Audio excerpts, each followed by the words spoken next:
এখন কেউ বিশ্লেষণ করে 100, কেউ 200 কোটি। আপনারা শুনবেন যে কেন্দ্রের কয় কোটি খরচ হয়েছে। এত বড় সমাবেশ হয়ে গেল, আমরা কি কোথাও চাঁদা তুলতে বলছি কাউকে? বলি নাই। আমরা নিজেরাও কারো কাছে চাঁদা চাইনি।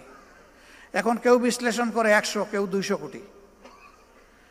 আপনারা শুনবেন যে কেন্দ্রের কয় কোটি খরচ হয়েছে। অবশ্যই এরকম হিসাবে আপনাদের শোনার অধিকার আছে।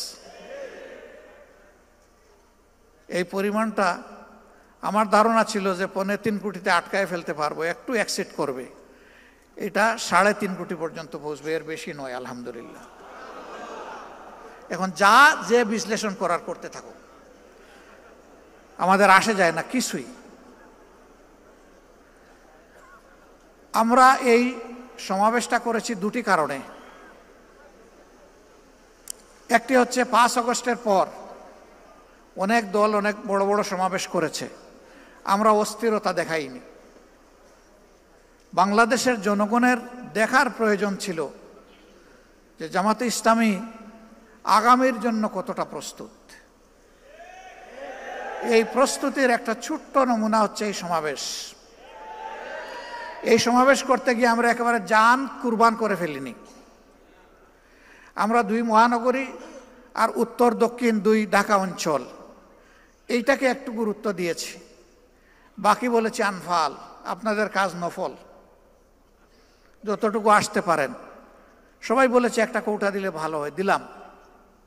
আলহামদুলিল্লাহ, মুফস্সলের বেশিরভাগ এলাকা থেকে আমরা যা কৌটা দিয়েছি তার চেয়ে বেশি এসেছে। এরকম একটা সমাবেশ হলে 200 কোটি টাকা তো হিসাব করতে হবে। তার কারণ হলো খাওয়া দাওয়ার ব্যবস্থা করা, তার কারণ হলো আবার হাতে কিছু তুলে দেওয়া। কিন্তু না, এখানে যদি আমরা ওই সমাবেশে বসতাম, বলতাম যে বিভিন্ন জায়গায় বাক্স রাখা আছে, যে যা পারেন দিয়ে যান, আমার ধারণা বাক্সগুলা সংকুলান হতো না।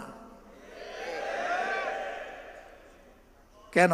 প্রত্যেকটা মানুষ বিশ্বাস করে আমার হালাল রুজি থেকে যা দিব আল্লাহর দরবারে তা হবে আমার পক্ষ থেকে বিনিয়োগ।